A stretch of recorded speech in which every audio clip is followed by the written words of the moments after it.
Readers Entertainment Radio presents Booklights with your host, author Lisa Kessler. Booklights, where we're shining a light on good books.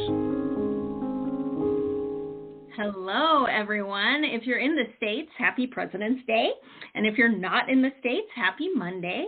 Thank you all for being here today. I'm super excited because today we have on #1 New York Times best-selling author Kelley Armstrong. And before I read her bio, if you've never read her before, oh my gosh, you're in for such a treat. And I have to share that I might not have been a published author had I not been brave enough to email one of my favorite authors, which was Kelley. And she has always just been fantastic. She's just a great person. I can't wait for you guys to meet her. But she really encouraged me, and I love that for anyone out there who is a beginning writer, don't be afraid to send a great email to an author that you love, because writing, unlike other industries out there, it tends to be, people want to help another person out. So don't be afraid to reach out and say hello. But anyway, Kelley is the bomb, and I can't wait for you guys to meet her. So let me read her bio so you can get to know her. Kelley Armstrong believes experience is the best teacher, though she's been told this shouldn't apply to writing her murder scenes. To craft her books, she has studied Aikido, archery, and fencing. She sucks at all of them. She also crawled through very shallow cave systems and climbed half a mountain before chickening out. She is, however, an expert coffee drinker and a true connoisseur of chocolate chip cookies. And I did put a link to her website right there on the Blog Talk site. So if you're listening live or if you're listening later, you can click that anytime and go check out.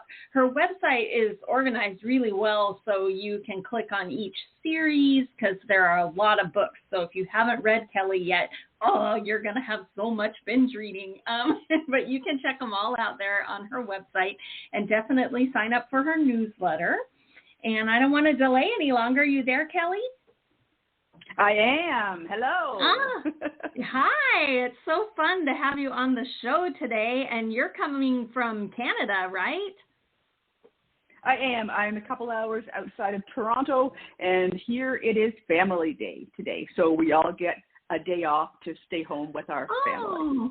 Oh, yay. Well, I'm sorry I'm taking you away from your family for just like 30 minutes. No, that is perfectly fine. You've had enough of those people. Well, I'm so excited that you're here because you have a new book out tomorrow, and it's the first book in a new series, right? You want to tell everybody about Murder at Havens Rock? Yeah, so Murder at Havens Rock is the first in a spin-off. So I have a series called The Rockton. Premise is it's a small hidden town in the Yukon where people go to disappear. The series ran for 7 books, and bit of a spoiler there. At the end, the town is dismantled, and the main characters decide they're going to start their own town where they are in charge, and everything will be perfectly fine. And apparently they didn't read the title of the first book of the spinoff, Murder at Havens Rock. I feel bad. Darn it. But yeah. So this is really just starting anew. So it is a point where if readers have not read Rockton, I crafted this first book in the spin-off as completely, you can completely jump into that as a brand new reader. Oh, I love that. I know I am a voracious reader and always have been, and it's always fun to see new author and see all their backlist, but it is a little bit overwhelming when you look and you're like, oh my gosh, there's 20 books. I have to go back and read 20 books before I can start this one. So I love that you're doing a spin-off where people can jump in, because once you jump in, then you're like, oh my gosh, I have to read every single one. But, it can be daunting when you look and you're like, oh, I got to go back 20 books. Yep. So when you were writing this one, did you have fun putting your characters in a whole other place? Was it very fish out of water? Was it fun?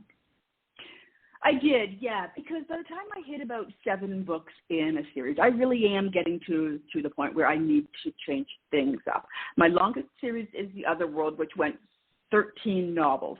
And by the end of it, I really realized that I had probably overstayed my personal welcome a bit, in that once I started something new, it was so fresh and bright and shiny that I kind of swore I'm not going to do that again, where I do a very long running series.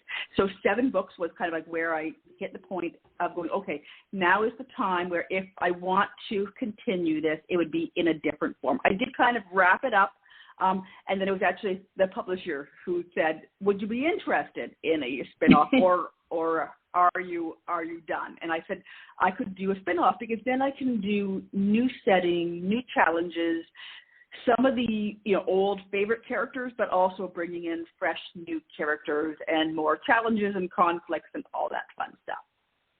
Yes. And can you give us, because I know like the Women of the Other World was paranormal, is Rockton paranormal or just lots of murder? It's just lots of murder and forest and things in the forest, none of which are supernatural. They keep on joking about like zombies, but there are no zombies in the forest. There are grizzlies and people that you don't want to cross and all of that, but no actual paranormal. All right, so no grizzly shifters. No grizzly shifters, just actual grizzlies, yeah. Okay, just the actual bear. All right. But you're not only writing that. You're also writing the Rip Through Time series, which is time travel, right? You want to tell everybody a little bit about that? Yeah, it is. So Rip Through Time started last year, and it is a 21st century police detective from Vancouver, is in Edinburgh, and finds herself through some magical thing, ends up in the body of a housemaid in 1869 Edinburgh, and she is working for an undertaker / doctor who's doing early forensic work. So you can see where I brought some of that fantastical element in there. And if you want to talk fish out of water, taking a modern career woman from our world and putting her into the body of a 19-year-old Victorian housemaid is definitely fish out of water. Right. Oh my gosh. How in the world did you come up with that idea? And did you go to Scotland and you saw the standing stones and you're like, that's it, I'm writing time travel? How'd that happen? I had this idea for years, and I love reading historical books, but I'm terrified of writing them because you're guaranteed to get stuff wrong.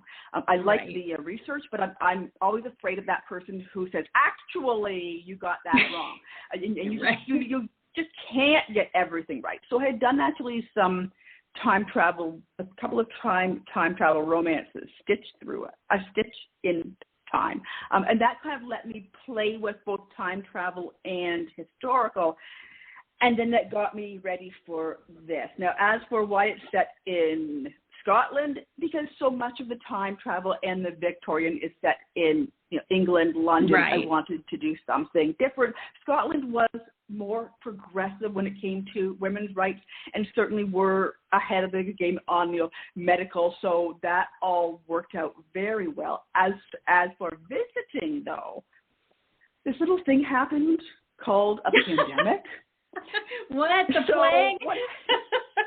Right. So I sold the book. I sold the first one. I think it would have been literally fall of 2019. And I had my tickets and everything to go to Edinburgh in May of 2020 when I would be starting to write the book, which would come out in 2022.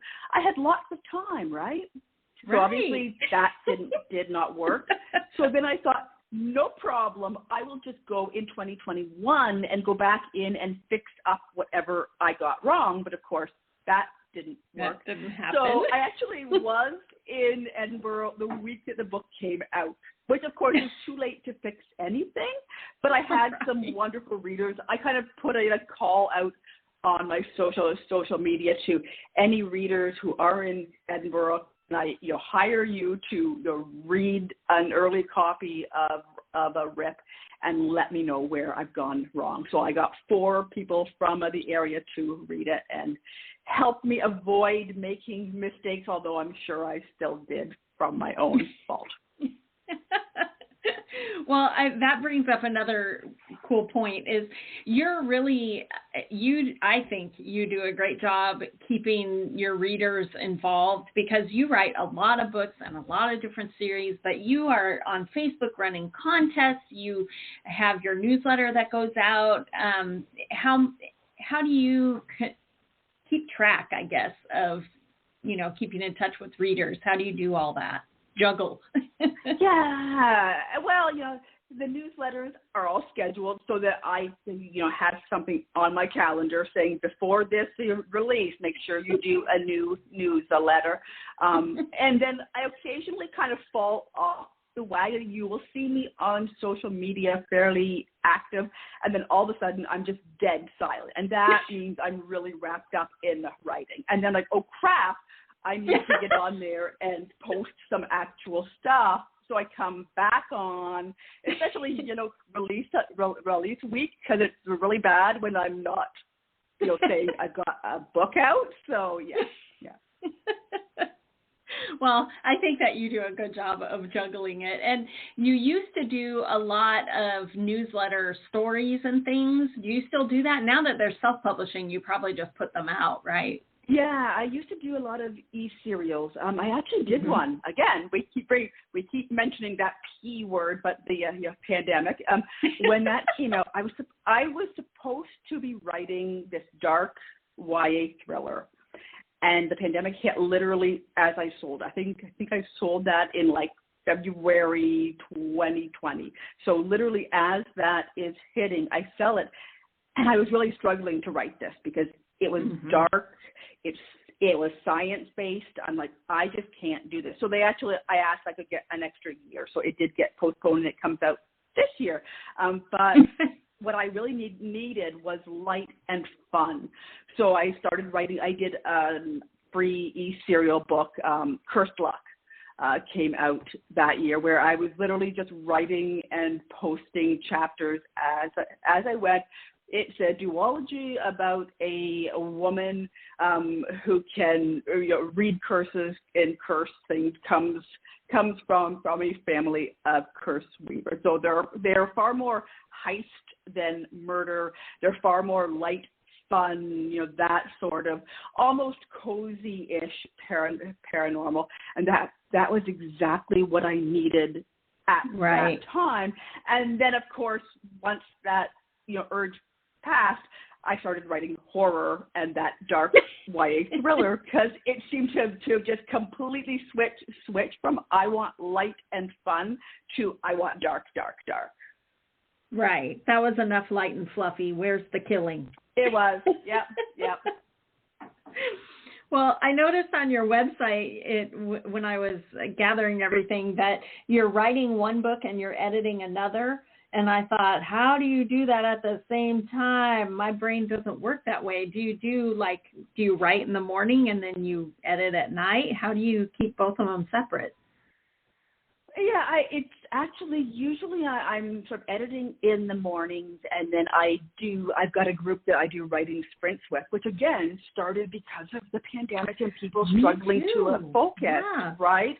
So they started doing it afternoon, Eastern time, 1 to 3, where writing, and that meant that I was getting I can get, if I just sit down and write full out, I can pretty much get my daily word count in there. So that's my writing. I might do a little bit more afterwards before, but mornings are mostly editing. And I really need that because I can't write 5,000 words a day or whatever I hear other people can write. Right. I can't do that.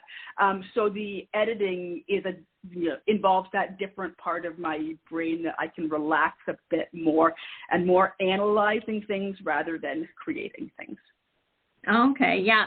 And it's so funny because I was the same way. The pandemic hit and I couldn't write. I was so stressed out and the world was on fire.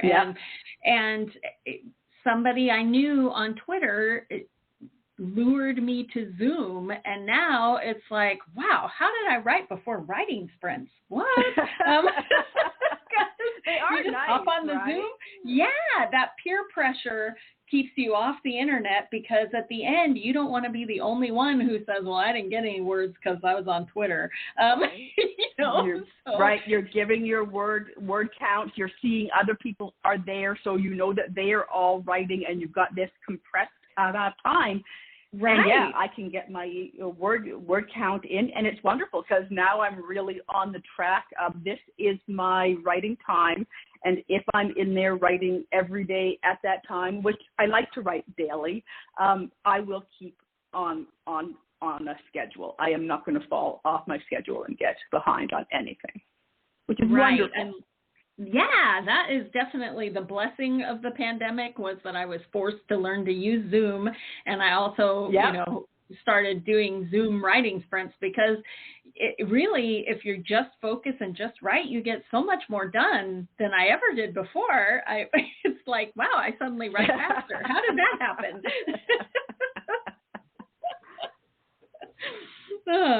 Well, speaking of writing, all of our listeners always love to hear about the writing journey and how you got to, getting published and all that kind of stuff. And I know your story, but they don't. So can you tell them how it all happened?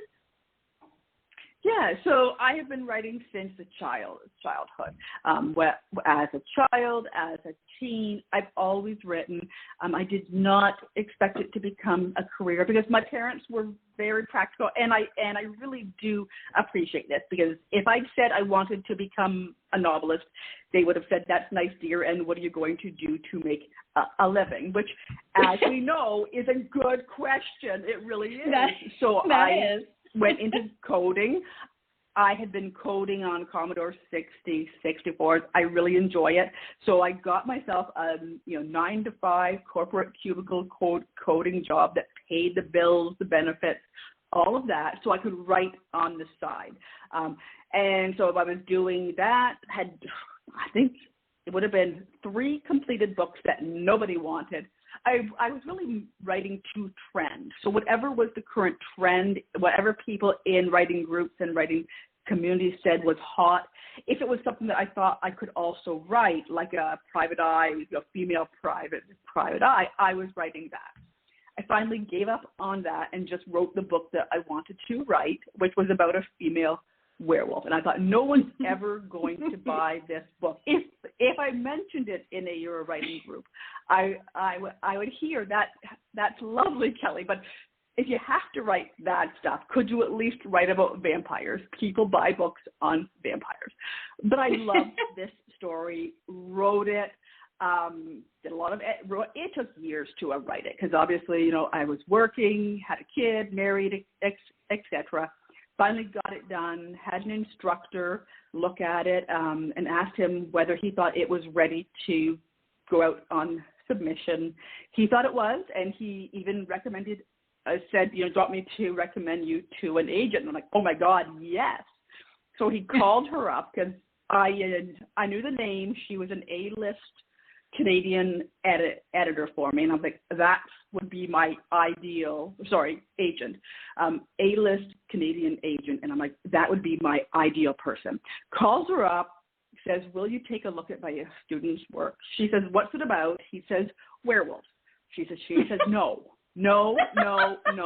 until she later admitted she only said yes to get him off the phone. So then I send this book in. I'm cursing, because it's the days of bubble jet printers when papers flew everywhere. Oh my gosh, and you were literally it was 1999. So you were literally sending in an actual book. And I was cursing to my husband, going, this woman doesn't even want to see this, because the editor admitted that the agent didn't really want it. But I sent it in, and about 10 days later, she called and offered to represent me. While she just didn't, fantasy was not her thing, horror, werewolves, whatever, were not her thing. But what she did like was dark thrillers and strong female characters. So this book had that, and so she could overlook the werewolf part. Yes, Elena was definitely that strong heroine. And for people who maybe aren't familiar with your books, they may not realize that the Bitten TV series was actually from that first book, Bitten, on Sci-Fi. And I think you can stream it now too. So anyone who's listening who hasn't seen it yet, it was a great series. It was so much fun. I loved it. And because really, like, the werewolf series on TV, maybe Teen Wolf, another werewolf series. Well, True Blood had werewolves in it. But the thing about Bitten was that Elena was, she was the powerhouse of the pack. And I just think that is, so unique and cool. Did you love seeing your characters come to life on TV? What? It was very cool. It was such a fun experience. The rights to Bitten sold before the book even came out, which was wonderful. But then, of course, that option got, ended. Another option came. That option ended. So it took a very long.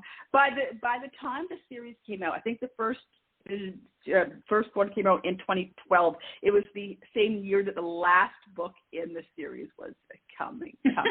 So yeah. And then it finally came out. Yeah. That's so exciting. I had Steve Alton, who wrote the Meg books, the shark movie that came out a couple years ago. He had written those, I think, 25 years before that. And he came on right before the movie came out, and we were talking about it because he said, I've been putting in my newsletters for 25 years that, the movie rights just got taken again, but nobody would ever make it. So it's really cool that you finally got to see it, because so often movie rights get bought up and, nothing happens. It's like they buy them so that no one else can have them. They do. They like buy them just in case. And so whenever I see a debut author saying, I just optioned my book and they're going to make a movie/TV show out of it, I'm like, oh, honey, just hold on. Optioning is step one in a very long process. Yes. So when yours got bought for TV, did you get to do anything with it, or you just got to go show up when they were filming? Did you get any say? Yeah, I went and saw the soundstage. Mostly I let them run with it. I'm very aware that TV writers are writers, and they want to be able to do their own thing. And the last thing that they want is the author hanging over their shoulder going, that's not how it happened in the book. They'll get plenty of that later once the show comes out, and all the readers say, that's not how it happened. But, they are creating their own vision based on the basics of what the author has done. Right. You were the skeleton, and then they took it and ran. Yeah. Yep. Because everyone who loved the series and watched the TV show went, oh, he doesn't die? And that was a conversation. It was a conversation because I actually kind of said something like, I would have killed him and probably would have killed him off like very quickly. And they were, readers here now are like, what? And I'm like, no, I could never get that particular character did never quite work for me. And I actually have like ways now that I could have gone back and killed him off sooner and just gotten it over with. So, but he lived in the books and died in the show. Yeah. Yes. But it kept us all on the edge of our seat then, because I was not expecting that. Yeah. Yep. So before we run out of time, I was talking to you before the show because I was so excited, but you have your first horror novel is coming out later this year, right? Hemlock Island? Right. You want to tell everyone about it? Because I'm excited.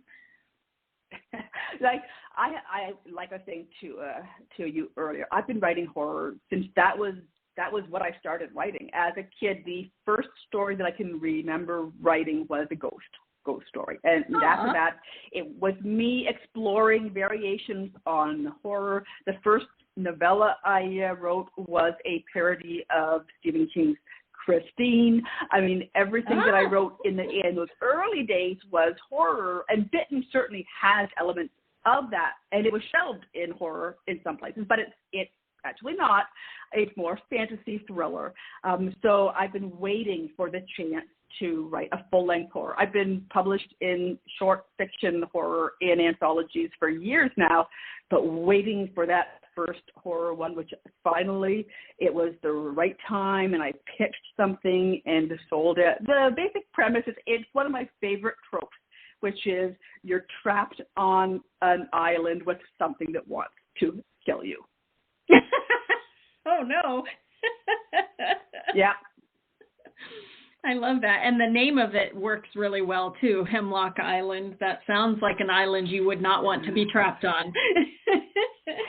Exactly. Yes, water hemlock. There is a small patch of water hemlock on there, even though it's not quite the right area. There's a small patch, which is the deadliest plant out there, and the island is in Lake Superior. And if people think lakes and they're not from the Great Lakes region, I mean, I live right across from Lake Erie. I can see it right now looking out my window. Lake Superior is the biggest and the deepest. There are freighters that are at the bottom of Lake Superior. Right. It's very deep, very cold. You really are in the middle of nowhere if you're on an island there and just stuck. You are not just swimming to a shore. Right. They're like their own oceans, those they giant are, Great yeah. Lakes. Yeah. Oh, I can't wait to read it. It's going to be great. And so before we run out of time, I don't want to ask you a question that's going to have like a super long answer, but I do want to know what should we be binge watching that you love right now? That there's so much content out there, like Interview with a Vampire just came out. What are you enjoying watching right now? What I just finished and watched the first two series back to back is Slow Horses on Apple TV. It is disgraced MI5 agents. So the series are only like 6 episodes long, which is wonderful when they're really action-packed and twisty, and it held my attention. I tend to wander off easily. I really enjoyed it. So. Okay. I can't wait. And I have to ask, because of all the time travel, have you watched The Umbrella Academy on Netflix? I saw the first season of it, but I have not gotten back to it. I really enjoyed the first season, but what happens is if the second season isn't there shortly, I wander off. So. I see. Yeah. Well, the second season was it was really good. So it's definitely worth going back to catch that second season. And I don't know when. I just know they got signed for a third and final season, so I can't wait. But the time travel in Umbrella Academy is so fun because every time they try to stop the world from ending, by stopping the world from ending, they cause the world to end. So it's just yep, exactly. Yep. It's very fun. Right. You never know. You change one thing and something else goes kablooey.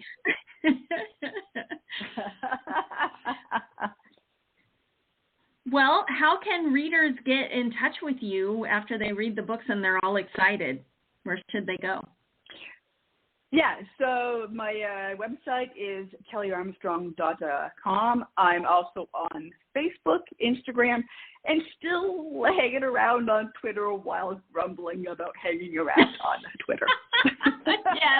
Yes, we all are grumbling and kicking the dirt. Yep. But I'm still there too. Oh my gosh. Well, thanks so much for giving us your time on Family Day to come on the show. And everyone, run out and pre-order Murder at Havens Rock. It will be in your e-reader the middle of the night tonight. and it's going to be a great read. I can't wait. Thank you. Thanks for being on, Kelley. I'll talk to you soon. Okay, bye-bye. Bye. Thanks for joining us on Booklights. Be sure to connect with us at www.readersentertainment.com for articles, blogs, videos, and podcasts that matter to readers.